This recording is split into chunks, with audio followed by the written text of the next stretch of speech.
خب بابا جان میگفتید که عاشقی در اسلام جایز است یا نه؟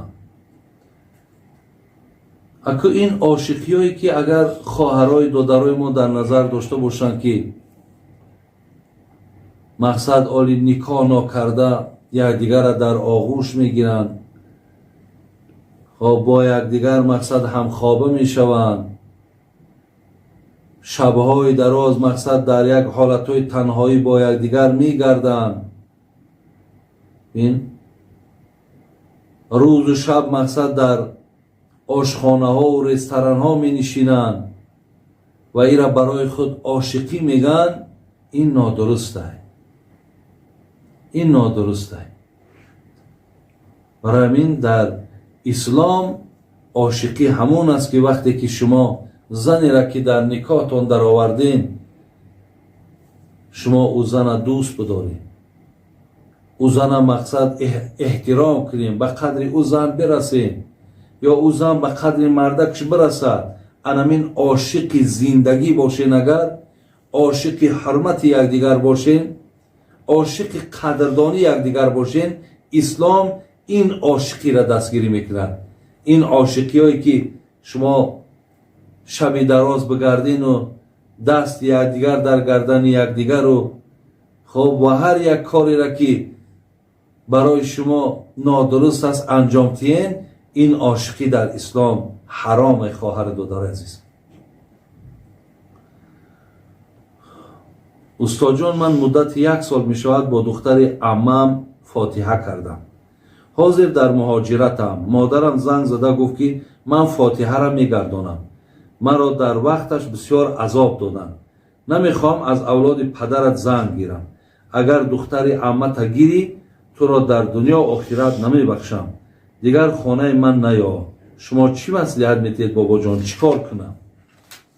یعنی این دادر ما در فاتحه بوده است.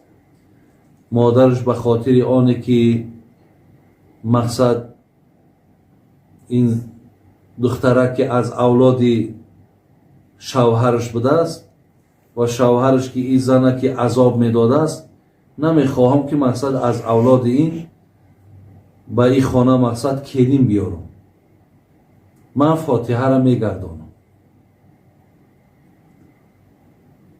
این مصلحت خانگیتان است. شما میتونید با پدرتان با مادرتان یک جای دادر عزیز مصلحت کنید. زیرا اگر مادر این خیل پرینسیپ قطعی رود، پگو اگر تو زنم که بیاری در او خانه روز نداری. زیرا ما میبینیم امروزها که اکثر زندگی ها از دست مادرها ویرون میشوند. اکثر زندگی ها اگر بعضا ای دست کلین ها و ای دست بیکاری مردها و از اینها هم که اگر شود، اکثرانش ای دست مادرها ای دست خشتمنها ویرون میشوند. و این خاطر وقتی داده از اگر تو مادرت نخواهد و ایرا بیاری، بعد بسیار روزت سیاه می شود. وقتی که دیگر در خانه که شرایطش نداد، در خانه دایم جنجال که کرد، تو مجبوری که مقصد ای زن یا سر بتی یا اینکه از بحر مادرت بگذاری و برای مقصد در دیگر جا علایده زندگی کنی. یعنی علکه در همون خانه یک سیاهی و یک بدبختی میان. برای همین با مادرت بشینین، با پدرت بشینین، صحبت کنین. دادر عزیز میگن همه وقت جامعه با مصلحت کوتاه نمی آید. شما مصلحت کنین. این کار بسیار کار جدیه. برای همین اینا فقط مصلحت کنین. اینا در همون داخل خانه این کار من مثال حل کردن نمیتونم.